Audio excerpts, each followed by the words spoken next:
좋아요, 구독! 네, 그럼 오늘 시장을 주도하는 업종과 이슈에 대해 심층 분석해보는 마켓 로드맵 이어가 보도록 하겠습니다. 교보증권 영업부 사영관 차장 나와 계십니다. 안녕하세요. 네, 안녕하세요. 네, 오늘 아무래도 이제 반도체 관련된 이야기부터 해봐야 될 것 같습니다. 오늘도 이 반도체, 특히 시스템 반도체, 이 반도체 중소형주들의 상승세가 두드러지는 모습을 나타내고 있는데요. 여기에는 이 AI 돌풍과 또 K7스포 통과 기대감이 좀 관련주들을 좀 견인하고 있는 모습입니다. 오늘 이 주요 반도체주의 주가부터 한번 짚어주시죠. 네, 일단 말씀해 주신 대로 AI가 굉장히 반도체 쪽을 또 자극하는 하나의 요인이 된 것 같아요. 그 전에는 이제 여태까지 시황이 좋지 않았던, 업황이 좋지 않았던 반도체 쪽이 중국의 리오프닝과 더불어서 하반기에는 좋아지는 거 아니냐라는 부분들이 선반영이 되면서 1월에 역사적인 외국인들의 신고가 매수가 들어왔습니다. 거의 6조 3천억 정도로 코스피에서 매수했는데 당연히 그 중심에는 삼성전자, SK하이닉스 같은 반도체 대형주들이 포진을 해 있었고요. 이런 부분들이 결국에는 AI 돌풍과 더불어서 K칩스법 통과 기대감까지 같이 반영이 되면서 결국 온기가 이런 시스템 반도체라던가 중소형 종목까지 퍼져나가고 있는 이런 현상이 일어나고 있습니다. 그래서 시스템 반도체라는 것은 개별 반도체, 메모리와 프로세서, 소프트웨어 이런 쪽들을 얘기를 하고요. 그런 것들을 하나로 통합한 전자기기 시스템에 제어 운용을 할 수 있는 반도체를 얘기를 합니다. 그래서 이런 AI 반도체 쪽은 지금 2030년에 전체 시스템 반도체 중에서 3분의 1 정도를 AI가 차지할 거다라고 예상들을 하고 있을 만큼 AI는 급속하게 좀 커져가는 모습들을 보여주고 있는 그런 상황이고요.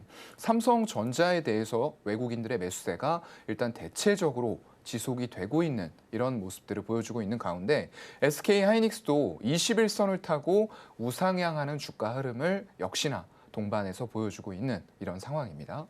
그래서 전반적으로 대형주 반도체에 대해서는 외국인들이 1월에 매수 기조만큼은 아닐지라도 일단은 매수 기조가 우상향해서 가고 있다라고 생각을 하시면 될 것 같고요. 그 외에는 조금 이제 작은 종목들이에요. 오늘 움직이는 것들 보면은 뭐 제주 반도체라던가 윈팩, 어보브 반도체 이런 쪽들이 움직이는데 윈팩 같은 경우에는 이제 어보브 반도체에서 지분을 보유하고 있는 자회사입니다. 38.3%를 보유하고 있고요. 반도체 후공정의 패키징 그리고 테스트 쪽의 외주 사업을 하고 있는 기업입니다. 이게 메모리 단에서 시스템 반도체 쪽으로 영역을 확장을 해나가고 있다라는 부분이 긍정적으로 보이는 거고요. 패키지로부터 테스트까지 일괄 공정의 턴키 수주를 할 수 있다라는 장점을 가지고 있는 업체입니다. 이제 모회사인 어보브 반도체 같은 경우에는 가전제품이라던가 전기제품에서 두뇌 역할을 하는 이런 MCU라고 합니다. 우리가 마이크로 컨트롤러 유닛이라고 하는데 이 제품에 대해서 설계할 수 있는 이런 기술을 보유하고 있어요. 그렇다 보니까 이제 팹리스 기업이 될 거고요. 결국 2018년 이후로 이런 설계에 대한 중요성들, IP 자산의 설계에 대한 중요성이 부각이 되면서 실적은 2018년도부터 계속 좋아지는 이런 흐름들을 보여주면서 반도체 업황과 시황이 어렵다고는 하지만 또 다른 분야, 이런 반도체 내에서도 메모리와 비메모리, 시스템 반도체, 파운드리 여러 가지로 나뉘게 되는데 이렇게 잘 되는 분야들이 여전히 있다라는 걸 반증을 해주는 그런 기업이다라고 보시면 될 것 같고요. 또 다른 기업은 이제 네페스라던가 네페스 아크 이런 기업이 있습니다. 역시나 같은 일을 하고 있어요. 반도체 패키징 쪽을 하면서 반도체와 디스플레이 쪽의 전자 재료를 담당을 하고 있는데 이런 것들이 시스템 반도체에서 핵심 공정입니다. 그렇다 보니까 결국 핵심 공정을 담당하는 이런 기업들은 반도체 업황 시황이 어렵다, 힘들다라고 얘기할 때에도 실적이 꺾이지 않는 이런 모습들을 보여주고 있습니다. 네페스 아크 같은 경우가 이제 네페스 반도체 테스트 사업부를 물적 분할을 해서 만든 기업이에요. 상장이 또 따로 된 기업이고요. 전력 반도체라던가 디스플레이 구동칩 같은 이런 제품들을 하면서 역시나 실적 선방을 타 기업 대비해서는 해주고 있다라고 보이고요. 마지막으로는 LB세미콘 같은 기업과 하나마이크론 같은 기업이 있을 거예요. 역시나 후공정을 담당을 하고 있는 기업들이고요. 반도체 칩과 메인보드를 연결을 해주고 칩을 보호하는 이런 역할의 제품을 생산을 하고 있고요. 하나마이크론 같은 경우에는 반도체 패키징과 식각 공정용 실리콘 파트 이런 부품을 생산을 하고 있습니다. 그래서 업계의 선두 역할을 하고 있고요. 반도체 패키징에서도 역시나 기술적으로 앞서 나가고 있는 기업들은 어려운 시기에도 실적을 선방해주고 있다. 이렇게 생각을 하시면 될 것 같습니다. 네, 이렇게 AI 돌풍에 이어서 K칩스법 통과 기대감까지 좀 가중되고 있는 상황이다 좀 말씀해 주셨는데 이 K칩스법이 국회 논의 테이블에 좀 오른다는 소식에 주가를 조금 네. 상승으로 견인을 하는 중입니다.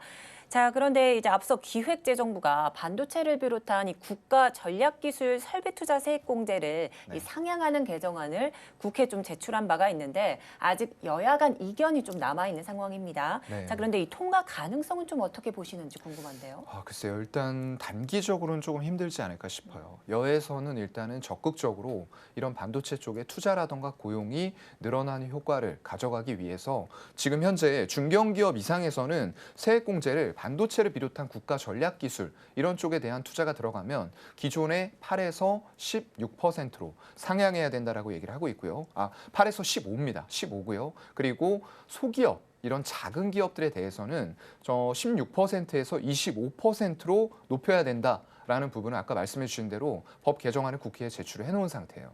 하지만 이제 문제는 야당 쪽인 것 같아요. 이게 부자들만을 위한 감세가 아니냐라고 얘기를 하면서 삼성전자와 SK하이닉스만 9조 원가량의 혜택을 보게 된다라고 얘기를 합니다. 그래서 사실상 반도체 전체가 지금 시황이 어려운 상황에서 이런 것들이 주가의 촉매나 자극제가 될 수 있어요. 그리고 이런 야당 같은 경우에도 중견기업 이하의 기업들에 대해서는 세액공제 혜택을 높이는 부분들을 찬성하고 있는데 이런 대기업들에 대한 부분은 부자 감세다라는 부분으로 반대를 하고 있기 때문에 이게 쉽지는 않을 것 같아요. 통과 자체가 일단은 야당의 적극적인 협의나 합의가 없는 상태로는 이게 반드시 통과가 된다라고 보기는 조금 어렵지 않을까. 그래서 너무 이 이슈만 보고 투자 결정을 하는 것은 현재로서는 조금은 리스크를 부담을 하고 가야 된다라는 말씀을 같이 드리도록 하겠습니다. 네, 이 K칩스법 현재 여야 이견이 있는 상황 속에서 단기적으로는 조금은 어려울 수 있겠다 이런 견해 좀 밝혀주셨습니다. 자, 이제 빅테크 기업들의 이 AI 챗봇 전면전에 좀 돌입을 했습니다. 네. 이에 따라서 AI 반도체 개발 경쟁 역시 초미의 관심사로 지금 떠오르고 있는데요. 이 AI 챗봇 테마 종목별 순환매가 조금 뚜렷하게 나타나고 있습니다. 특히 비메모리 반도체죠. 이 시스템 반도체 급등세 두드러지고 네. 있는데요. AI 열풍 속에 이 시스템 반도체 관련주에서 옥석 가리기는 또 어떻게 해야 될까요? 네, 아무래도 일단 테마가 좀 형성이 돼 있는 상태다 보니까 거의 모든 종목들이 다 같이 뜀박질을 하고 있어요. 네네. 물론 시세가 5일선을 타고 급등을 하느냐 아니면 잠깐 꺾이느냐 이런 정도의 차이는 있지만 대부분 AI라는 부분들이 우리가 옛날부터 사실 이 AI는 적용이 많이 되어 왔어요. 실제로 2016년에 구글이 알파고라는 프로그램을 내놓으면서 이세돌 9단을 꺾는 쾌거를 보여줬었던 이미 그때부터 AI는 딥러닝이라던가 이런 부분들로 계속 발전을 해왔었죠. 근데 올해 들어와서 이 오픈 AI 쪽에서 내놓은 챗GPT가 혁신적인 AI로서 조금 더 이슈화가 되어가고 있는 그런 과정인 것 같고요. 아무래도 시간의 흐름에 따라서 결국 기술은 발전이 될 거고 더욱더 고도화된 AI들이 출현을 하게 될 겁니다. 이런 과정에 있어서 일단 AI 돌풍으로 인해서 삼성전자라던가 SK하이닉스 이런 쪽들로 고부가 제품인 HBM-PIM이라고 하는데 이게 지능형 메모리입니다. 그래서 디램이라던가 여러 개를 이 디램이 원래 단일로 쓰이게 되는데 여러 개를 수직으로 연결을 시켜서 그걸 제품화하기 때문에 훨씬 더 빠른 처리 속도를 가지고 있고 이런 AI 쪽에 적합하다라고 알려져 있는 제품이거든요. 그런 것들에 대해서 굉장히 많은 주문들이 들어오고 있다라는 부분이 될 거고요. 삼성전자는 이게 단순히 데이터를 저장하는 것뿐만 아니라 결국엔 연산까지도 가능한 디램 개발을 하면서 시장을 적극적으로 공략을 하겠다라는 의지를 보여주고 있는 그런 상황이에요.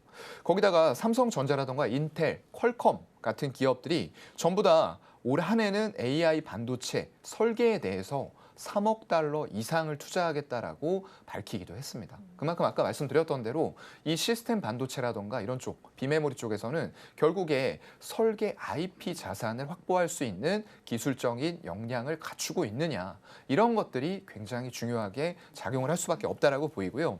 이 특화 반도체 부분도 이제 굉장히 좀 구분이 많이 돼요. 우리가 일반적으로 알고 있는 엔비디아 이런 쪽들은 GPU 이런 성능들을 만들고 있고 CPU를 만들고 있고, 그래서 현재까지는 아직은 엔비디아 쪽이 AI 반도체 쪽에서는 97% 거의 독점이죠.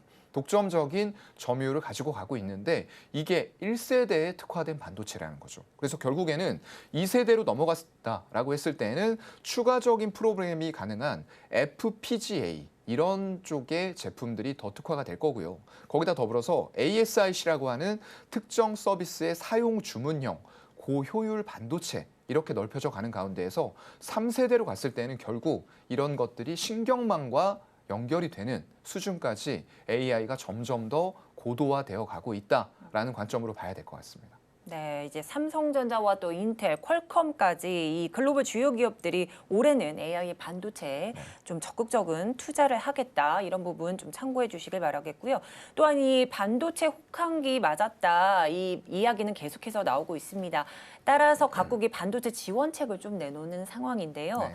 앞서 짚어주신 대로 이제 우리도 오랜 진통 끝에 K-칩스법 논의가 시작이 됐습니다. 자, AI 시대에 본격적으로 돌입된 이 상황 속에서 이 K-칩스법 기업 지원까지 이제 마련이 된다면 어떤 종목의 성장세를 기대해 볼 수 있을까요? 네, 아무래도 좀 반도체 쪽에서도 일단 비메모리 쪽에 특화된 AI 쪽을 설명을 하다 보니까 오늘 굉장히 좀 생소하고 어려운 단어들이 많이 나오실 거예요. 근데 결국에는 우리가 투자를 함에 있어서 중요한 건 종목이겠죠. 그래서 이제 종목 얘기를 좀 해보려고 하는데요. 일단 많이 올랐습니다. 이거는 전제로 말씀을 좀 드리고 가야 될 것 같아요. 왜냐하면 AI 테마가 너무나도 강하게 형성이 되면서 일단 백머니 무브로 인해서 다시 움직이기 시작한 유동성들이 이런 AI 쪽에 굉장히 많이 몰려 있다라는 거죠. 그리고 로봇, 위성 이런 쪽들로 몰려 있는 가운데 지금 자율주행이라던가 모든 반도체 분야를 다 자극할 수 있는 분야들이거든요. 그래서 아까도 말씀드렸던 것처럼 일단은 설계 역량, 이게 굉장히 중요할 것 같아요. 물론 제가 좋아하는 셀바스 AI 이런 기업들도 있습니다. 음성 인식으로 특화된 기업들, 뭐 휴먼, 버추얼 휴먼 이런 쪽들에 관련된 기업들도 있긴 한데, 일단 가장 기본적으로 우리가 오늘 반도체 얘기를 하면서 봐야 될 부분은 이런 비메모리 반도체, 시스템 반도체에서 설계할 수 있는 IP를 설계할 수 있는 역량을 가지고 있는 그런 기업에 좀 초점을 맞춰본다라고 했을 때는 오픈 엣지 테크놀로지 같은 기업들이 범주에 들어올 것 같습니다.